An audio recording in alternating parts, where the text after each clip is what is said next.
Hey everybody, it's Leslie Ann from Real Love, Real Talk Real Estate, and I'm here today solo, but just wanted to share something with you. This week, Thomas and I had a conversation.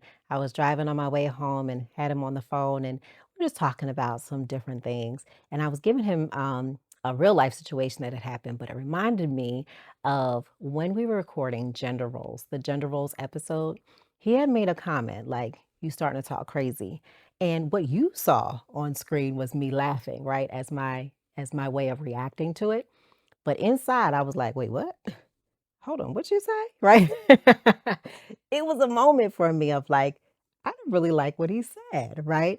And when we left the set, I didn't even think about it, right? It was gone. But having this conversation, it came back up, and I was like, "Hey, so when you had said you starting to talk crazy, it did something to me, right? It rubbed me the wrong way a little bit." And so we started to talk about it a little bit more, like dig into it. What is it exactly that rubbed me the wrong way, right? What is it exactly that made me go, "Ooh, I don't really like that." And as we got down to the bottom of it, I really thought to myself, well, you know what it is? It felt like you were putting my truth down, right? Or my feelings, my perspective. It felt like you were belittling it in such a way, right? And so for me, it was a moment of like, ouch, that kind of hurts. I don't really like how you said that.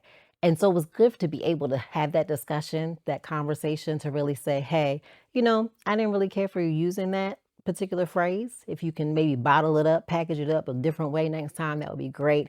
And we really just were able to work through that very calmly, just talking about it. So I really just share that with you because it's a real life example of when we talk about communication and having conversations, right? It was something I was able to revisit, not bring it up way down the line, unless it was something that truly, like I said, when I left the set, it was gone and it came back up later on and I was able to bring it up in a calm state. But sometimes you don't deal with something in the moment, right? And you need to deal with it later, and that's fine. Just making sure you come back from like a non-heated perspective and start to have that conversation. If you do feel like it's getting heated, right, to be able to bring it back down if you can.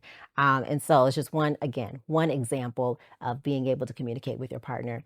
Sometimes you will have those moments where they poke the bear, right, or they make a comment that you just don't like, or it's just something that just really rubs you the wrong way, like it did. But really being able to say, hey, I felt like XYZ when you said XYZ, and then really have that conversation about how you can change that behavior or just make it better in the future. So that's really all I wanted to share with you today. Again, I'm Leslie Ann from Real Love, Real Talk Real Estate. Bye, y'all.